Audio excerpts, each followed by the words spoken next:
Assalamualaikum warahmatullahi wabarakatuh. Perkenalkan, saya Herlin Hidayat dari kelas 5C dengan NPM 2042-20040. Di sini saya akan membahas mengenai menganalisis kebutuhan pembelajaran IPS di SD berdasarkan kurikulum yang relevan. Yang pertama yaitu pembelajaran IPS dalam kurikulum 2013. Konsep IPS dalam kurikulum 2013.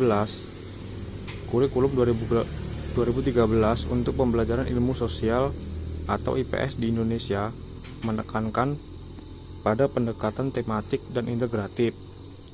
Ilmu pengetahuan sosial atau IPS merupakan bidang studi yang mempelajari, menelaah, serta menganalisis gejala dan masalah sosial di masyarakat, ditinjau dari berbagai aspek kehidupan secara terpadu. IPS diajarkan pada pendidikan dasar dan menengah sebagai dasar atau pengantar dalam pembelajaran ilmu sosial atau ilmu sosial di tingkat yang lebih lanjut. Yang selanjutnya yaitu tujuan IPS dalam kurikulum 2013.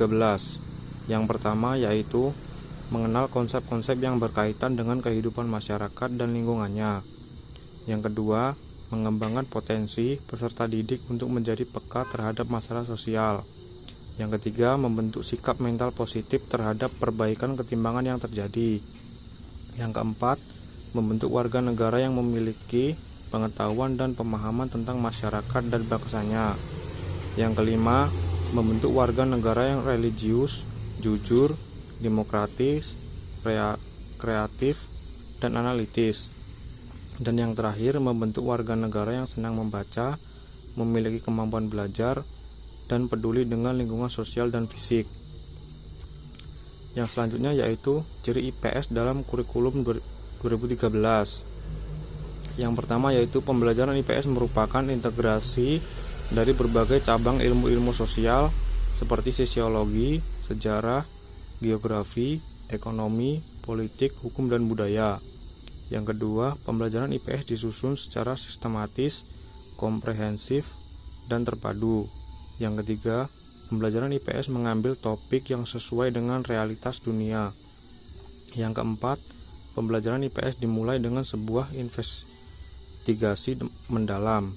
Dan yang terakhir, perencanaan proyek dilakukan secara kolaboratif antara pengajar dan peserta didik. Yang selanjutnya, pembelajaran IPS dalam kurikulum merdeka. Konsep IPS dalam kurikulum merdeka.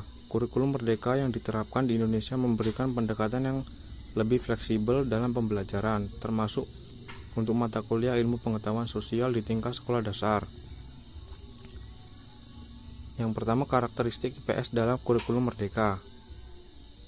Yang pertama, proyek pembelajaran. Peserta didik terlibat dalam proyek pembelajaran yang berorientasi pada proses, hasil, dan produk. Proyek ini harus memiliki tujuan yang jelas, relevan, dan bermakna. Yang kedua, investigasi konteks.